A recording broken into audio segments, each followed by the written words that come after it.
Hey everybody, Pastor Nate here, and I just want to take a couple of minutes to recap our lesson from last Sunday on thankfulness.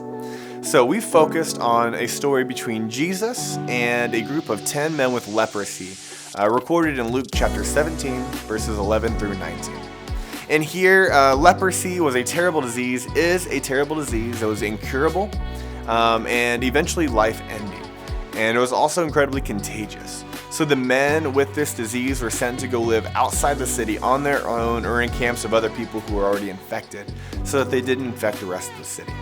And so in this story, we see Jesus encounter a group of 10 men outside of Jerusalem with this disease.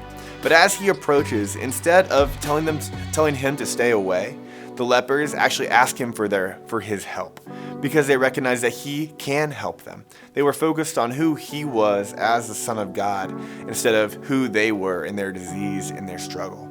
And that was our first lesson, was that sometimes, in order to really be thankful in our lives, we have to focus on who God is instead of the mess that might be happening in our lives. Now, being grateful, being thankful, that doesn't mean that there isn't bad stuff happening. But it does mean that we don't lose sight of who God is in the midst of it and how great and loving he is and all the things that he has done for us. Going on in the story, we read that Jesus tells the 10 men to go and present themselves to the priests who would have been inside of the city. Again, they weren't allowed to go in the city, but this was Jesus' command, and so they obeyed. And that was our second lesson. That sometimes, before we can expect deliverance, or maybe even the endurance to go through a trial, we have to be willing to obey what God asks us to do. And that's what these men did. And sometimes God is just waiting for us to listen to him in order to receive that endurance to persevere, or in order to receive that answer to the prayer that we've been asking.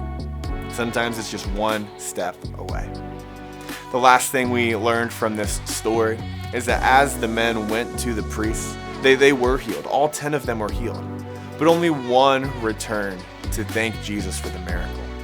And there we are simply reminded that we are supposed to thank God for what he does in our lives. Whether it be deliverance from a struggle, whether it be endurance to persevere through a trial, whether it simply be the fact that he has died to have a relationship with us.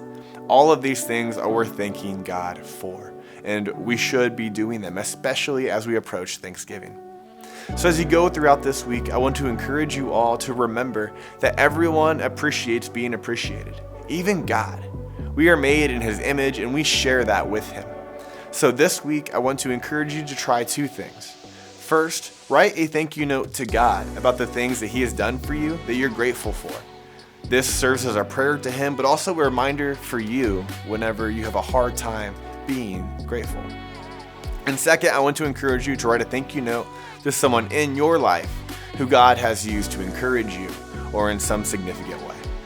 And if you want to spend some time reflecting on this lesson or maybe talking about it with your family, here's a couple of questions you can consider.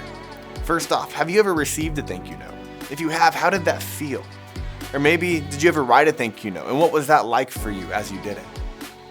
Maybe you can consider the question of why is it often so easy to focus on the bad things that happen and let them overshadow the good things that are also happening, the good things that God is also doing in our lives. Or maybe finally the simple question of as Thanksgiving approaches, what are you thankful for this year?